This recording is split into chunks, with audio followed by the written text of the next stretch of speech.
Are Donald Trump and Elon Musk really friends again? That was the question being asked after Charlie Kirk's memorial, in which we could see Donald Trump and Elon Musk having what seemed like a pleasant conversation. But to me, it's not the most important question. The most important question is, why would they want to be friends again after such a public breakup? Well, for Elon, it's obvious. It's the business interest. He wants to continue his corruption, and we just saw his Grok AI win a big contract with the government. So what's in it for Trump?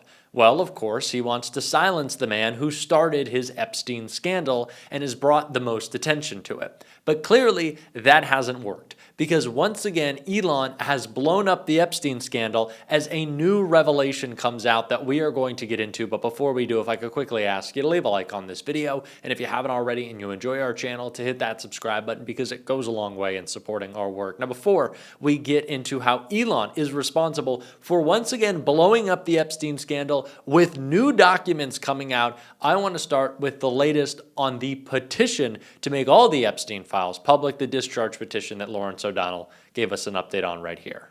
As one of the lowest ranking members of Donald Trump's criminal defense team, Donald Trump's attempt to illegitimately use federal power, including federal prosecutorial power, literally knows no bounds in either direction.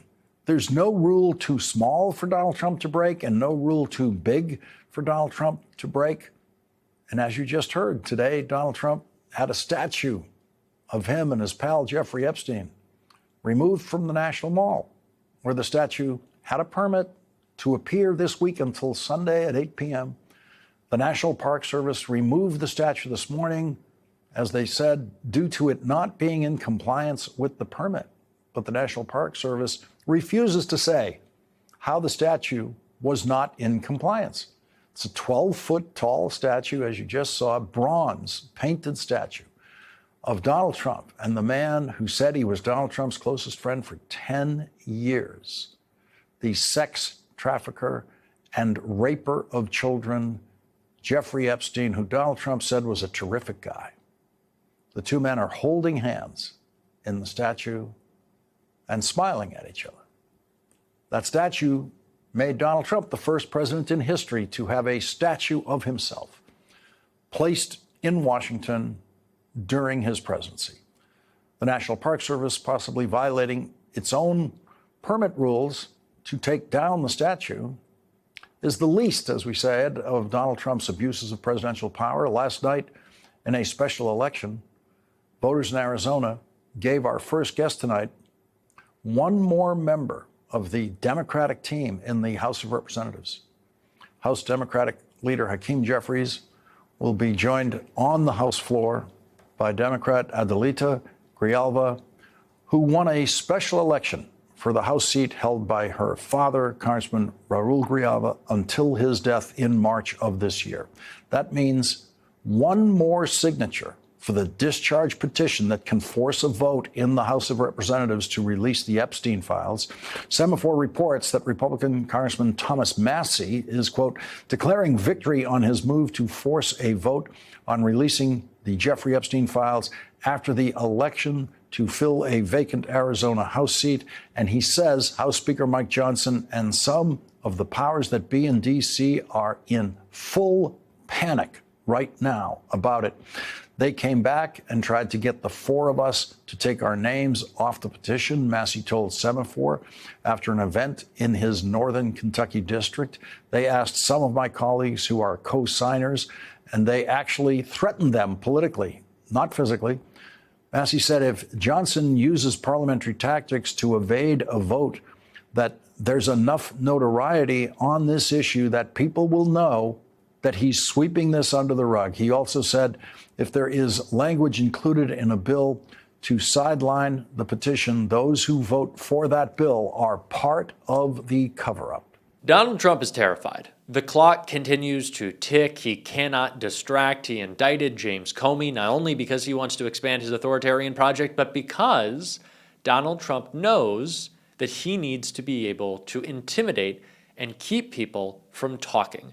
He wants to root out anyone who is not a loyalist. We have seen Republicans respond to this indictment by saying that anyone who questioned it at the FBI, at the DOJ, anywhere in Trump's government should lose their job. These are all loyalty tests, and we see the same with Epstein, a loyalty test that Elon Musk failed, and the reasons why might be becoming a little clearer because the House Oversight Dems have newly released documents from Epstein's estate that link Elon to some pretty sketchy shit. New documents from Epstein's estate detailing his daily schedule. They show meetings with Steve Bannon, Peter Thiel, and a potential visit to Epstein's Island from Elon Musk. Prince Andrew is listed as a passenger on Epstein's jet. DOJ must release the files now. As you can see right here on Saturday, December 2014, it says, reminder, Elon Musk to Island, December 6. Is this still happening? Now, Elon has, of course, denied any real relationship with Jeffrey Epstein, and there's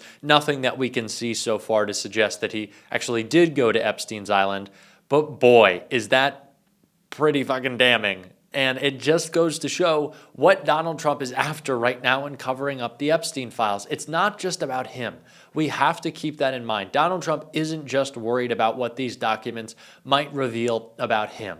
But the more co-conspirators, the more associates that we can connect Trump back to in his relationship with Epstein, the more people we have who can talk. The reason that the House Oversight Dems have these documents is because they are going straight to the Epstein estate. There is no obstacle that Donald Trump can put in place of that effort. It is how they got Jeffrey Epstein's birthday book with Donald Trump's letter to Epstein. That is how they continue to extract more information. It is why Donald Trump is so worried about more light coming out, being shined on these Epstein associates, and maybe clearly why he wants to get all buddy-buddy with Elon again. Now, I don't know if Elon was close with Epstein, wasn't close with Epstein, is hiding that relationship, but he clearly knew enough, and it just seems like it could be even more damaging to Donald Trump. There's so much to unpack here. There are so many different lanes we could take this down, but all we know, 100% for certain, is that Donald Trump doesn't want us talking about this. He wants to distract us with anything else, but we can't just think, or we can't just react as if every story is an effort by Trump to completely shift focus away from the Epstein files. Sure, there are moments when that is the case. Talking about Barack Obama or the names of football teams. What he's doing with Comey, sure, is a part of the broader authoritarian effort that helps him undermine anyone who wants to bring light to the Epstein files and bring justice to the victims. But I do think it's important to recognize that these things are important on their own. And Senator Tim Kaine broke that all down right here. Well, Donald Trump has just installed a political hack to do his bidding. Since we talked, Jen, last week, Trump tweeted out essentially a challenge/threat to Pam Bondi saying, you're not going after my political enemies enough. I think that was supposed to be a private message, and it went out to tens of millions of people, and he deleted it because it's the kind of thing that gets cases thrown out of court for malicious prosecution. So he put in a loyalist as interim Eastern District of Virginia U.S. attorney who has no Virginia experience, who has no prosecutorial experience, and clearly he's told her, you've got to go after my enemies. But I'll raise it up one level. If you've looked at our Attorney General Pam Bondi's statement tonight, her statement on the indictment says, we've indicted for the following reasons. And then the last line is, we will follow the facts in this case. Did Pam Bondi go to law school? You follow the facts before you indict someone for a crime. You do not indict them and say, well, now we got to go look for some facts. Her statement shows this thing is a complete political hatchet job. And I think it's going to blow up in the Trump administration's face because having practiced law in the Eastern District of Virginia for 17 years, I don't see any of the judges in this district dignifying this political persecution in any way. I was just talking to Andrew Weissman about how Comey, and Comey also posted on Instagram and said, like, let's go to trial. Andrew said he could have a trial within 30 days, or that's his right, as I understand it. You can correct me if I'm wrong there. What does that look like? You said the rule of law should prevail. It doesn't feel like they have much of a case here that they've outlined. What does it look like if the rule of law prevails here? Well, it looks like there's, motions to dismiss the case for malicious prosecution. There may be some motion to dismiss it on the grounds that the U.S. attorney who is pursuing this is not lawfully in place. There's a statute that says when there's a vacancy, the DOJ can put an interim prosecutor in for 120 days. That 120 days had passed. And after 120 days, only the district court judges in a district can approve somebody to be the U.S. attorney. An article in the National Review, hardly a liberal publication earlier this week, said you can't put a new interim in to do your bidding once the 120-day period is passed. So I think the Comey attorneys have an awful lot of grounds to get this thing thrown out.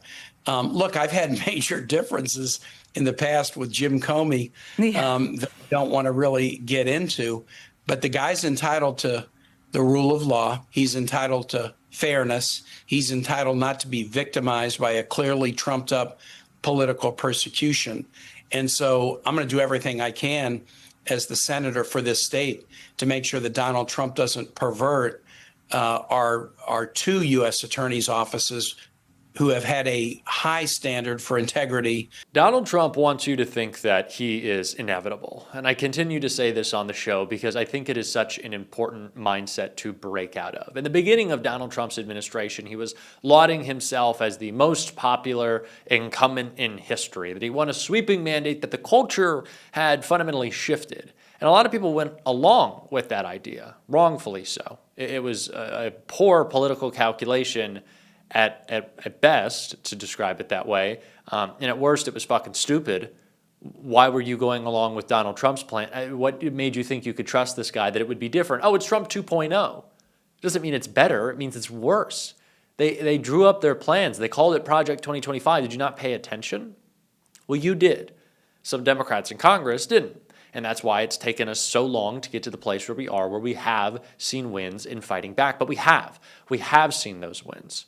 And that's why we have to continue to fight and not just cede ground, pre-capitulate, stand up, use our voices. If we can put Jimmy Kimmel back on the air, we can get the Epstein files public. One step at a time.